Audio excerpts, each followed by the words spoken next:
Start करें अपन। तो आज का अपना टॉपिक रहेगा केमिकल बॉन्डिंग से रिलेटेड। तो इस केमिकल बॉन्डिंग जो चैप्टर है वो बहुत इंपॉर्टेंट चैप्टर है बेटा, और इस चैप्टर में अपन को क्या क्या पढ़ना है वो आपको मैं थोड़ा बता देता हूं। कि इस चैप्टर के लिए सबसे इंपॉर्टेंट सबसे पहले तो है कोसेल लुईस दृष्टिकोण, जो सबसे पहले किसी भी यौगिक बनाने के लिए जो सबसे पहला जो सिद्धांत दिया गया था ना, वो कोसेल लुईस ने दिया था, ठीक है ना। उसके बाद में अष्टक नियम, ऑक्टेट रूल के बारे में पढ़ेंगे, उसकी सीमाएं पढ़ेंगे, आयनिक आबंध के बारे में, जालक ऊर्जा के बारे में, सहसंयोजी आबंध, उसके अलावा औपचारिक आवेश अनुनाद, फिर डाइपोल मोमेंट के बारे में पढ़ेंगे, फाजांस नियम पढ़ेंगे, वैश्य पर सिद्धांत, संयोजकता आबंध सिद्धांत, आणविक कक्षक सिद्धांत, हाइड्रोजन आबंध। तो इस प्रकार से ये पूरा जो चैप्टर है वो इतने टॉपिक में डिवाइड है, और इस चैप्टर को आपको अच्छे से करना है, क्योंकि इससे 2 से 3 क्वेश्चन हर साल जेट एग्जाम में या कोई भी कॉम्पिटिशन एग्जाम हो इससे रिलेटेड क्वेश्चन पूछे जाते हैं, ठीक है। तो स्टार्ट करते हैं अपन। सबसे पहले है रासायनिक आबंध का परिचय। तो रासायनिक आबंध का परिचय, इसमें बेटा जी सबसे पहले तो अपने को पता होना चाहिए कि रासायनिक आबंध होता क्या है। तो रासायनिक आबंध का मीन है कि विभिन्न रासायनिक प्रजातियों, अब प्रजातियों मीन कि परमाणु आयन अणु के बीच लगने वाला वह आकर्षण बल, यानी कि बंध जो होता है ना, वो एक प्रकार से क्या होता है, आकर्षण बल ही होता है, ठीक है ना, अट्रैक्टिव फोर्स, जो उन्हें एक साथ बनाए रखता है, रासायनिक आबंध कहलाता है। तो सिंपल से है, कोई भी दो परमाणु है और इन दो परमाणु के बीच में अगर आकर्षण लगेगा और इस आकर्षण से ये एक दूसरे को बांधे रखते हैं, और इसी आकर्षण बल को अपन नाम क्या देते हैं, आबंध बोलते हैं, यानी कि रासायनिक आबंध, ठीक है। तो रासायनिक आबंध क्यों बोला, क्योंकि इसमें परमाणु अणु आयन वगैरह है वो यूज हो रहे हैं, रासायनिक प्रजाति यूज हो रही है, इसलिए रासायनिक आबंध हो गया। तो आबंध का मीन अगर अपन बात करें तो आकर्षण बल बोलते हैं, ठीक है। तो अब आपको ये पता चल गया कि ये बंध होता है, तो लेकिन ये रासायनिक प्रजातियां रासायनिक बंध बनाती ही क्यों है, क्या कारण है कि रासायनिक बंध बनाते हैं, बंध क्यों बनाए जाते हैं, इसका भी रीजन है। तो आपको पता होना चाहिए कि आबंध बनने के मुख्य उद्देश्य क्या है। तो सबसे पहला मुख्य उद्देश्य क्या है कि ऊर्जा को न्यूनतम करना, यानी कि ये जैसे ए और बी परमाणु है, ये आपस में आबंध बनाएंगे, आकर्षण बल करेंगे, तो जिससे आबंध का निर्माण होगा। तो ये आकर्षण बल ही क्यों लगता है इनके बीच में, यानी कि ये बंध बनता ही क्यों है। तो सिंपल से है कि ये जैसे ए और बी से ये जो सिस्टम बनेगा ए बी, ये ए बी जो ये यौगिक बन रहा है, इस सिस्टम की ऊर्जा जितनी न्यूनतम होगी उसका स्थायित्व उतना ही ज्यादा होता है। तो याद रखना, किसी भी सिस्टम का, किसी भी तंत्र का अगर ऊर्जा कम है तो इसका मीन क्या है कि वो स्टेबिलिटी उसकी क्या होती है, ज्यादा होती है। तो सिंपल से कि कोई भी रासायनिक बंध क्यों बनता है, मुख्य उद्देश्य क्या है, ऊर्जा को न्यूनतम करना, और दूसरा है अत्यधिक स्थिरता प्राप्त करना। तो ये एक दूसरे के क्या होते हैं, व्युत्क्रमानुपाती होते हैं, यानी कि जिसकी ऊर्जा ज्यादा होगी उसका स्थायित्व यानी कि स्टेबिलिटी है वो क्या होगी, कम होगी, या ये अगर कम होगा तो स्टेबिलिटी क्या हो जाएगी, ज्यादा हो जाएगी। तो सिंपल सा है, आपको ये 2 पॉइंट याद रखने हैं कि एक स्टेबिलिटी और एक ऊर्जा, यानी कि एक दूसरे के क्या होते हैं, व्युत्क्रमानुपाती होते हैं, और इन्हीं की वजह से ही किसका निर्माण होता है, रासायनिक आबंध का निर्माण होता है, ठीक है। उसके बाद में आबंध बनने के मुख्य, और इसको और थोड़ा सा और अपन क्लियर करते हैं। तो ऊर्जा में कमी होनी चाहिए, डिक्रीज्ड एनर्जी, और दूसरा स्टेबिलिटी।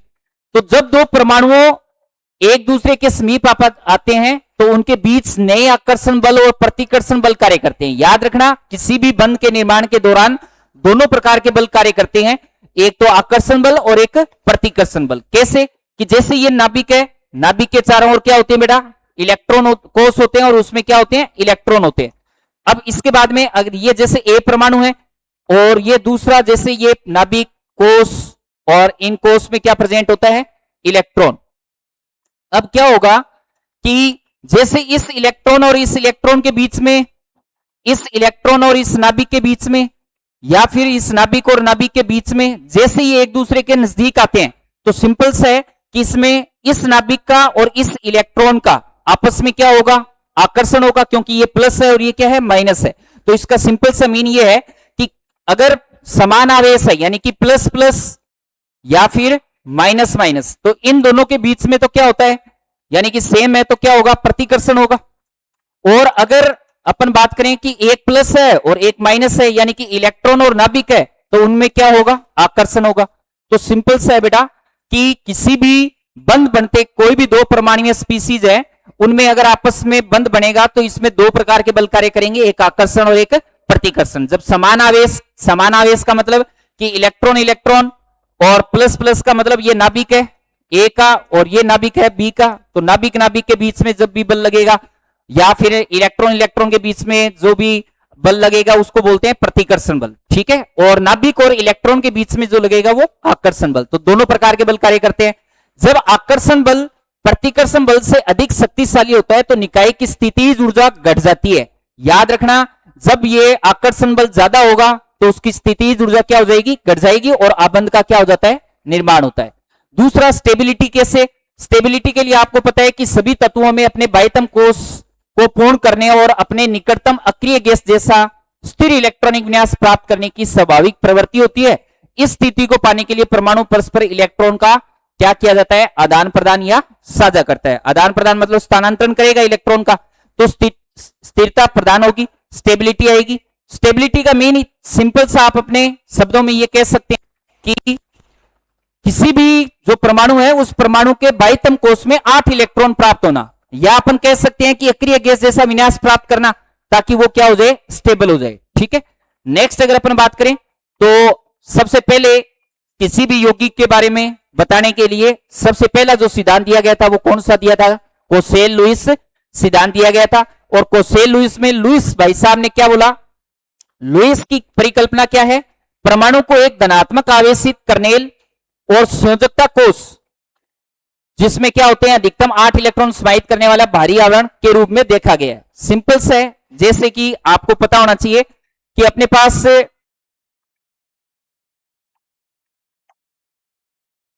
जैसे ये नाभिक है, ठीक है ना, इस नाभिक के चारों ओर क्या है बेटा, ये कोश है। तो इसमें जो सबसे बाहर है इसको बोलते हैं बाह्यतम कोश, बाह्यतम कोश, या फिर इसी को ये अपन नाम बोलते हैं संयोजी कोश, ठीक है। इस संयोजी कोश में जो प्रेजेंट होगा इलेक्ट्रॉन, यानी कि जैसे ये इलेक्ट्रॉन है इसको अपन नाम दे देते हैं संयोजी इलेक्ट्रॉन, इसको क्या बोलते हैं, संयोजी इलेक्ट्रॉन। और इस संयोजी इलेक्ट्रॉन के अंदर की ओर जैसे ये नाभिक और ये जैसे ये यहां तक ये जैसे बाह्यतम कोश हो गया, तो ये वाला जो पोर्शन है इस पोर्शन को अपन नाम क्या देते हैं, कर्नेल, क्या बोलते हैं इसको, कर्नेल। तो सिंपल से है कि कोई भी इलेक्ट्रॉनिक विन्यास जैसे अपन बात करें कि जैसे सोडियम का लिखें या नाइट्रोजन का लिखते हैं तो 1s2,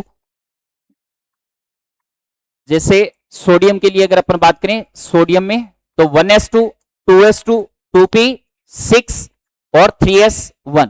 तो अगर अपन इसमें देखें तो ये वाला जो पार्ट है इस पार्ट को अपन क्या बोलते हैं, कर्नेल बोलते हैं, ठीक है ना, कर्नेल। और ये जो बाह्यतम कोश है यानी कि ये संयोजी कोश हो जाएगा, संयोजी कोश। तो संयोजी कोश के अंदर वाला जो पार्ट होता है वो कर्नेल होता है, ओके। उसके बाद में अगर अपन बात करें नेक्स्ट, जैसे अपने पास है कोसेल का सिद्धांत। कोसेल का सिद्धांत क्या कहता है, अत्यधिक वैद्युत ऋणात्मक हेलोजन और अत्यधिक वैद्युत धनात्मक क्षार धातुएं पूर्ण रूप से इलेक्ट्रॉन के स्थानांतरण द्वारा क्या बनाती है, आयनिक आबंध बनाती है। तो सिंपल से लुईस ने तो एक प्रकार से इलेक्ट्रॉन के साझे के हिसाब से बताया, तो उसमें संयोजी कोश के बारे में तो वो क्या हो गया, सहसंयोजक बंध के बारे में बताया। और कोसेल भाई साहब क्या कहते हैं कि जब इलेक्ट्रॉन का स्थानांतरण होता है धनात्मक और ऋणात्मक के बीच में, यानी कि जो वैद्युत ऋणी परमाणु है और वैद्युत धनी परमाणु है उन दोनों के बीच में इलेक्ट्रॉन का स्थानांतरण होगा तो किसका निर्माण होगा, आयनिक आबंध का। फिर आता है लुईस संकेत। लुईस संकेत का मतलब क्या है, संयोजी इलेक्ट्रॉन को परमाणु के रासायनिक संकेत के चारों ओर बिंदु के रूप में निरूपित किया जाता है, मतलब डॉट के रूप में प्रयोग किया जाता है। कैसे, तो आप जैसे अपन बात करें कि अपना पहला जो वर्ग होता है, ठीक है ना, फर्स्ट ग्रुप है, जैसे सेकेंड ग्रुप है, फिर है 13 है, 14 है, 15 है, 16 है, 17 है, 18 है। अगर मैं इनके सभी के आपको इलेक्ट्रॉनिक कॉन्फ़िगरेशन बताऊं तो जैसे फर्स्ट के लिए अगर अपन बात करें तो ये क्या होता है बेटा, NS1। सेकेंड के लिए क्या होता है, NS2। फिर इसके लिए अगर अपन बात करें तो NS2NP1। फिर इसकी बात करें तो NS2NP2। और फिर 15 के लिए अगर अपन बात करें बेटा तो NS2NP3। इसके लिए अगर अपन बात करें तो NS2NP4।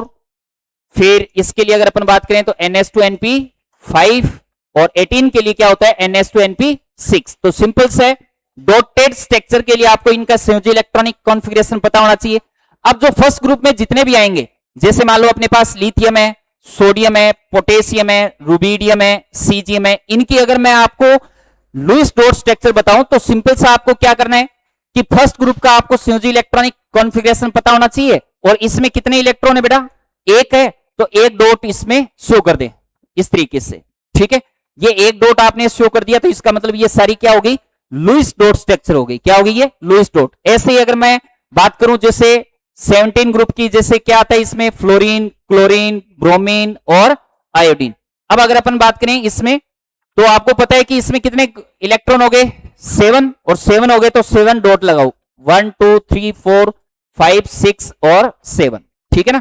इस तरीके से अपन इसमें क्या शो कर सकते हैं, डॉट शो कर दें तो वो उसकी क्या हो जाएगी बेटा, लुईस डॉट स्ट्रक्चर हो जाएगी। क्या हो जाएगी ये, लुईस डॉट स्ट्रक्चर। इसको क्रॉस से भी शो कर सकते हैं, डॉट से भी कर सकते हैं। तो सिंपल सा है, किसी भी वर्ग का अगर आपको संयोजी इलेक्ट्रॉनिक विन्यास पता है तो आप उसको डॉटेड फॉर्म में अगर आप उसको शो करते हैं तो आप क्या हो जाता है बेटा, लुईस डॉट स्ट्रक्चर हो जाता है, ठीक है।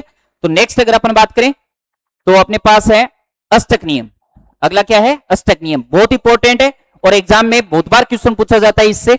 तो अष्टक नियम, ऑक्टेट रूल, नाम से पता चल रहा है कि कोई भी रासायनिक स्पीसीज जैसे कि परमाणु है, आयन है, अणु है, अगर उनके बाह्यतम यानी कि जो केंद्रीय परमाणु है उसके बाह्यतम कोश में, संयोजी कोश में अगर 8 इलेक्ट्रॉन उपस्थित हो, 8 इलेक्ट्रॉन अगर उपस्थित नहीं है तो वो क्या करेगा, उस 8 इलेक्ट्रॉन को प्राप्त करने के लिए या तो इलेक्ट्रॉन का साझा करेगा या इलेक्ट्रॉन को क्या करेगा, वो ट्रांसफर करेगा। तो किस प्रकार से, तो देख लो आप, अष्टक नियम क्या है, ऑक्टेट रूल क्या है कि परमाणु रासायनिक रूप से संयोजित होकर अपने बाह्यतम कक्ष में 8 इलेक्ट्रॉन को पूर्ण करने का प्रयास करते हैं ताकि वे स्थिर अक्रिय गैस जैसा विन्यास प्राप्त कर सके। क्या कहलाता है, अष्टक नियम कहलाता है। तो कोई भी परमाणुीय स्पीशीज जो है वो बंध बनाने के दौरान अपने बाह्यतम कोश में 8 इलेक्ट्रॉन चाहता है और अक्रिय गैस जैसा विन्यास प्राप्त करना चाहता है।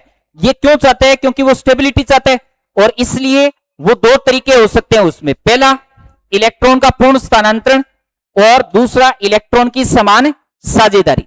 या तो वो साझेदारी कर सकता है, पार्टनरशिप कर सकता है, शेयरिंग कर सकता है, या फिर इलेक्ट्रॉन का ट्रांसफर कर सकता है, ठीक है ना। तो 2 तरीके हैं इसके। तो सिंपल से है, जब भी इलेक्ट्रॉन का पूर्ण स्थानांतरण होगा तो बेटा आयनिक आबंध बनेगा, और जब इलेक्ट्रॉन की समान साझेदारी होगी तो किसका फॉर्मेशन होगा, सहसंयोजक आबंध का। याद रखना, अष्टक नियम मुख्य रूप से आवर्त सारणी के द्वितीय आवर्त के तत्वों पर ही लागू होता है।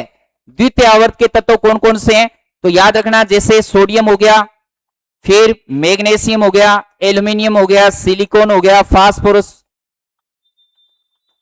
जैसे सेकेंड आवर्त, सेकेंड में lithium, beryllium, boron, carbon, nitrogen, oxygen, fluorine. इस तरीके से ये जो भी है वो सब क्या चाहते हैं कि अपने नियोन जैसा, अक्रिय गैस जैसा विन्यास प्राप्त हो जाए, ठीक है।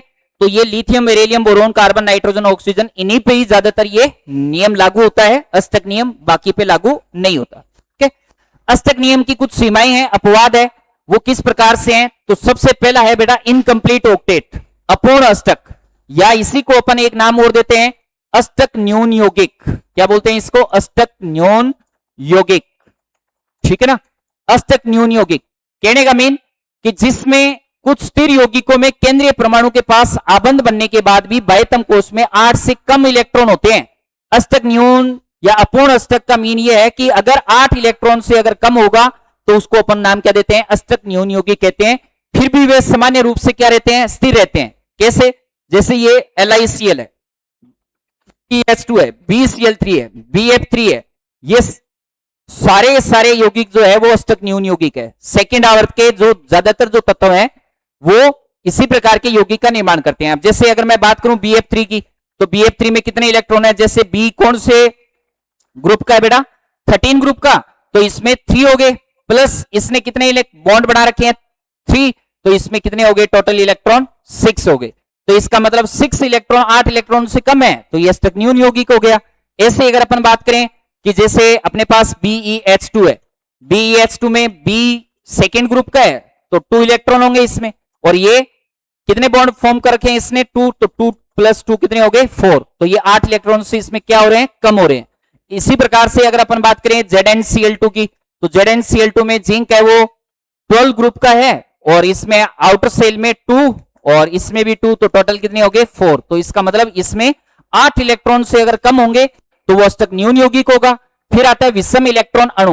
ओड इलेक्ट्रॉन मॉलिक्यूल कौन से होते हैं कि ऐसे अणु जिसमें तत्वों के संयोग के बाद इलेक्ट्रॉन की कुल संख्या विषम संख्या में होती है, जिसके कारण सभी परमाणुओं का अष्टक पूर्ण नहीं हो पाता। ये सारे अष्टक नियम की क्या है, सीमाएं हैं, अपवाद है, ये सब क्या है, ये अपवाद है। एग्जाम्पल कौन से हैं इसमें याद रखना आपको, NO और NO2। जैसे NO की अगर अपन बात करें तो ये कौन से ग्रुप का है बेटा, ये आपका 15 ग्रुप का, तो यानी कि 5, और ये 16 का है तो यानी कि 6, तो इसका मतलब कितने इलेक्ट्रॉन हो गए इसमें 11, और 11 एक प्रकार से क्या है बेटा, विषम संख्या में इलेक्ट्रॉन है। ठीक है, उसके बाद में अगर अपन बात करें अष्टक नियम की अगली जो सीमाएं है वो क्या है, प्रसारित अष्टक, या इसको अष्टक प्रसार भी कहते हैं इसको, ठीक है ना, अष्टक प्रसार।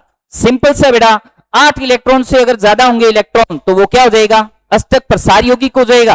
तो सिंपल से है कि आवर्त सारणी के तीसरे आवर्त और उसके बाद के तत्वों में 3D कक्षकों की उपलब्धता होती है, इसके कारण वे संयोजित कोष में 8 से अधिक इलेक्ट्रॉन रख सकते हैं। एग्जाम्पल जैसे मान लो अपने पास PF5 है, तो P यानी कि कौन से ग्रुप का हो गया 15, और 15 में कितना होता है बेटा 5, और फ्लोरीन है वो होता है 17 ग्रुप का। लेकिन अपने को ये पता है कि ये केंद्रीय परमाणु नहीं है, सेंट्रल एटम तो कौन है, फास्फोरस, और अब इसने कितने बॉन्ड बना रखे हैं 5, तो 5 + 5 कितने हो गए बेटा 10, और ये 8 इलेक्ट्रॉन से क्या है बेटा अधिक है, तो इसका मतलब ये अष्टक प्रसार यौगिक हो गया। ठीक है ना, एक्सपेंडेड ऑक्टेट कंपाउंड हो गया। इसी प्रकार से अगर अपन SF6 की बात करें तो इसमें सल्फर है वो 16 ग्रुप का है, तो 6 प्लस कितने बॉन्ड फॉर्म कर रखे हैं 6, तो कितने हो गए बेटा 12। तो इसका मीन ये हुआ कि ये 8 इलेक्ट्रॉन से क्या हो गए, ये ज्यादा हो गए। तो इस प्रकार से अपन कह सकते हैं कि बेटा कि ये 8 इलेक्ट्रॉन से ज्यादा है तो ये प्रसारित अष्टक के नाम से जाना जाएगा। तो ये जब अगर किसी यौगिक में केवल 8 इलेक्ट्रॉन प्रेजेंट हो, अष्टक पूर्ण हो, तभी अष्टक यौगिक कहलाएगा, अदरवाइज वो अष्टक नियम के क्या होंगे, अपवाद होंगे। लेकिन इसमें सबसे इंपॉर्टेंट और क्या पूछा जाता है, इसकी कमियां अष्टक नियम की। तो सबसे पहले तो यह पता होना चाहिए कि यह सिद्धांत अणुओं की त्रिविम आकृति और कोण यानी कि बंद कोण जो होता है उसके बारे में कोई भी जानकारी नहीं देता, पूर्ण रूप से समझाने में क्या है, ये असमर्थ है। ठीक है, सेकंड आपको पता होना चाहिए ये अणुओं की सापेक्ष स्थिरता आबंध ऊर्जा को स्पष्ट नहीं करता, यानी कि न तो ये स्टेबिलिटी को बताता है, न ये जो बॉन्ड स्ट्रेंथ है उसके बारे में बताता है। ठीक है ना, और ये बहुत इंपॉर्टेंट ये है कि उत्कृष्ट गैसें अक्रिय होने के बावजूद भी यौगिक बनाती है, जो नियम के क्या है, विपरीत है। अष्टक नियम तो क्या कहता है कि अगर आपका इस किसी भी यौगिक में अष्टक पूर्ण हो रहा है तो इसका मतलब वो क्या हो गया, 8 इलेक्ट्रॉन प्राप्त कर लिए। 8 इलेक्ट्रॉन जिसमें होंगे वो कभी भी क्या नहीं रहता, क्रियाशील नहीं रहता, अक्रिय होता है। लेकिन अपन को पता है कि जैसे जिनोन है उसके अष्टक पूर्ण है, 8 इलेक्ट्रॉन कंप्लीट है, फिर भी वो क्या करता है बेटा, कंपाउंड बना लेता है। और वो एग्जाम्पल कौन सा है, XCF2, XCOF4, ठीक है ना, XCF4, XCF6।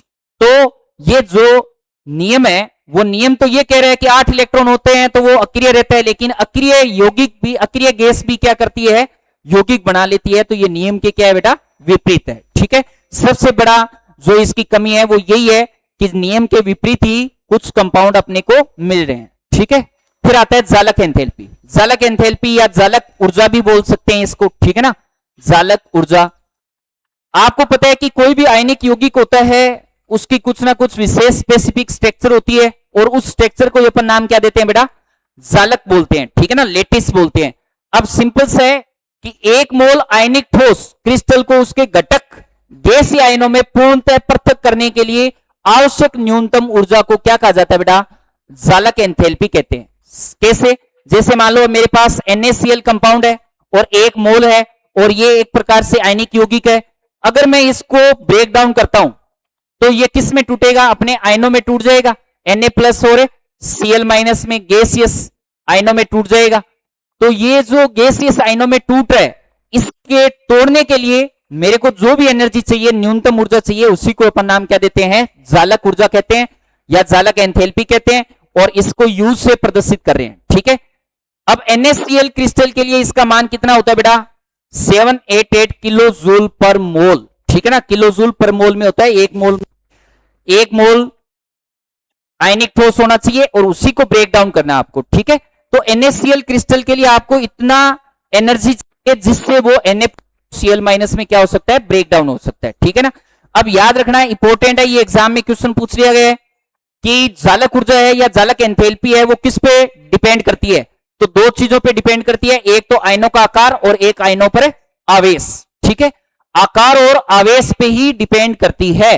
और आकार के क्या होती है बेटा, व्युत्क्रमानुपाती होती है। जैसे जैसे आकार बढ़ेगा जालक ऊर्जा का मान क्या होता जाएगा, कम होता जाएगा। क्यों? क्योंकि आपको पता है कि किसी भी तत्व का आकार बढ़ेगा तो वो जो बॉन्ड बनाएगा, जो बंध लंबाई होगी वो ज्यादा होगी और उसको तोड़ने के लिए एनर्जी कम चाहिएगी।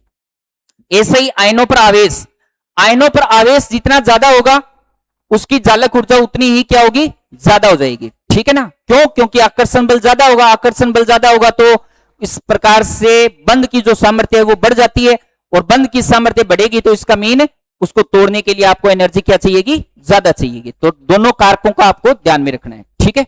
उसके बाद में आता है बेटा सहसंयोजी आबंध। जब दो परमाणु, अब उससे पहले मैं आपको थोड़ा सा ये बता देता हूं कि कोई भी जैसे बंध होता है बेटा, जैसे ये बंध है, उस बंध को अपन क्या कर सकते हैं, डिवाइड कर सकते हैं दो पार्ट में। अब वो दो पार्ट कौन कौन से हैं, जैसे उसको अपन बोल सकते हैं बेटा, एक तो आपका प्राथमिक बंध, ठीक है ना, प्राथमिक, और एक होता है बेटा द्वितीयक, सेकेंडरी। सिंपल से प्राथमिक को अपन और क्या बोल सकते हैं, प्रबल बंध भी कह सकते हैं, इसको क्या बोल सकते हैं, स्ट्रॉन्ग, और इसको अपन क्या बोल सकते हैं बेटा, दुर्बल, ठीक है ना। दूसरा अपन ये कह सकते हैं कि जो प्राथमिक बंध है उसको फिर से क्लासिफाई किया गया है। अब वो किस किस में क्लासिफाई किया गया है, तो सिंपल से बेटा सबसे पहले होता है इसमें सहसंयोजक आबंध, ठीक है ना, सहसंयोजक आबंध। दूसरा आयनिक आबंध, आयनिक आबंध, ठीक है। और थर्ड अपन कह सकते हैं कि इसमें आता है एक उपसहसंयोजक, उपसहसंयोजक बंध, ठीक है। तो यानी कि इसको एक नाम और याद रख लेना, इसको डेटिव बंध भी कहते हैं, डेटिव, डेटिव बंध भी कहते हैं, ठीक है। दुर्बल बंध जो होता है उसमें दो टाइप के हैं, एक तो आपका है आप इसमें हाइड्रोजन आबंध और एक आता है बेटा वांडरवाल, ठीक है ना, वांडरवाल फोर्स। तो याद रखना बंध जो है उसको दो पार्ट में डिवाइड किया गया, एक प्राथमिक आबंध और एक द्वितीयक, और प्राथमिक प्रबल भी कह सकते हैं, द्वितीयक को दुर्बल कह सकते हैं, ठीक है। और प्राथमिक आबंध का मीन सिंपल से प्रबल बंध क्यों क्या कहा जाता है, क्योंकि इसमें बंध को तोड़ने के लिए एनर्जी ज्यादा चाहिए, इसलिए प्रबल बंध है, ये सामर्थ्य ज्यादा होती है इसकी, ठीक है ना। और इसमें द्वितीयक बंध या दुर्बल बंध क्यों कहते हैं, क्योंकि इसमें एनर्जी कम चाहिए बंध को तोड़ने के लिए। तो इसमें दो आपको याद रखना है, हाइड्रोजन और वांडरवाल, ठीक है ना। फिर वांडरवाल को भी आगे अपन क्लासिफाई करेंगे, वो आगे की स्लाइड में अपन पढ़ेंगे। तो उसके बाद में आता है सबसे पहला है सहसंयोजक आबंध, ठीक है। तो सहसंयोजक आबंध जो है वो क्या कहता है कि जब दो परमाणु आपस में समान संख्या में इलेक्ट्रॉन की परस्पर साझेदारी करके अपना अष्टक पूर्ण करते हैं तो उनके बीच बनने वाले आबंध को क्या कहा जाता है, सहसंयोजक आबंध कहा जाता है। जैसे कि अपने पास ये ए एटम है, ये बी एटम है, इसके पास दो इलेक्ट्रॉन है, इसके पास भी दो इलेक्ट्रॉन है। अगर इन्होंने दोनों इलेक्ट्रॉन का क्या कर लिया बेटा, साझा कर लिया, क्या कर लिया, साझा कर लिया, ठीक है। जिस तरीके से इसके दो इलेक्ट्रॉन इसके पास, इसके दो इलेक्ट्रॉन इसके पास, तो साझा कर लिया, तो साझे से जो भी बंध बनेगा, अब कितने इलेक्ट्रॉन का साझा हो रहा है, चार का, तो कितने बॉन्ड बन जाएंगे, दो बॉन्ड बन जाएंगे, ठीक है ना।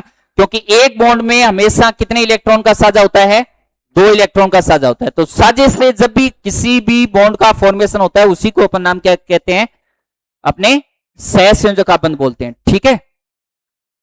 तो जब दो आपस में कोई भी परमाणु है वो साझेदारी करेगा अष्टक पूर्ण करने के लिए तो सहसंयोजी आबंध कहा जाएगा। साझा जोड़ों के आधार पर ये एग्जाम में क्वेश्चन आया हुआ है कि एकल बंध कब बनता है, जब एक एक इलेक्ट्रॉन की साझेदारी होती है। तो टोटल कितने इलेक्ट्रॉन की साझेदारी होगी, दो की। द्विआबंध में ये परमाणु एक परमाणु द्वारा दो इलेक्ट्रॉन, तो दो के लिए कितने हो गए, चार। तो सिंपल से चार इलेक्ट्रॉन की साझेदारी होगी तो द्विबंध। त्रिबंध कब बनेगा, जब तीन तीन यानी कि टोटल कितने हो गए, छह इलेक्ट्रॉन। तो छह इलेक्ट्रॉन की साझेदारी होगी तब कौन सा बॉन्ड बनेगा, ट्रिपल बॉन्ड बनेगा, ठीक है।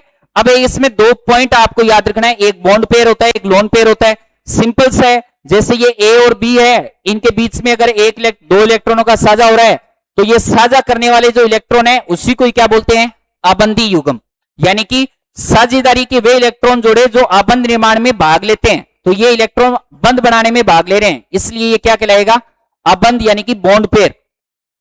और ऐसे इलेक्ट्रॉन संयोजी कोष के वे इलेक्ट्रॉन जो बंध बनाने में भाग नहीं लेते, वो क्या होते हैं बेटा, एक प्रकार से एकांकी इलेक्ट्रॉन युग्म होते हैं, लोन पेयर होते हैं। ठीक है, तो इस तरीके से अपन इसमें बता सकते हैं। जैसे ऑक्सीजन है, आपको पता है ऑक्सीजन में कितने इलेक्ट्रॉन होते हैं, कौन से ग्रुप का, ये 16 का है, तो इसमें 6 इलेक्ट्रॉन होंगे। कितने होंगे, 6।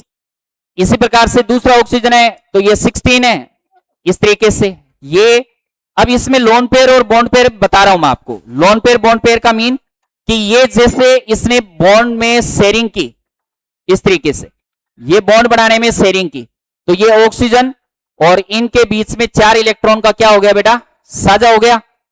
और बाकी आपके देख सकते हो कि इसमें इलेक्ट्रॉन का क्या नहीं हुआ, साझा नहीं हुआ, इस तरीके से। तो ये जो येलो कलर में आप देख रहे हो, ये वाले इलेक्ट्रॉन जो है वो तो होते हैं लोन पेयर, ठीक है ना। और ये जो बंध बनाने में भाग ले लिए, ये क्या हो जाएंगे, बॉन्ड पेयर। तो जो बंध बनाने में भाग लेते हैं वो बॉन्ड पेयर, और अदरवाइज वो लोन पेयर होंगे। ठीक है, उसके बाद में नेक्स्ट अपन पढ़ेंगे लुईस बिंदु संरचना। ठीक है, जो आगे के अगले नेक्स्ट जो पार्ट आएगा उसमें पढ़ेंगे। तो मिलते हैं अपन नेक्स्ट क्लास में। Thank you.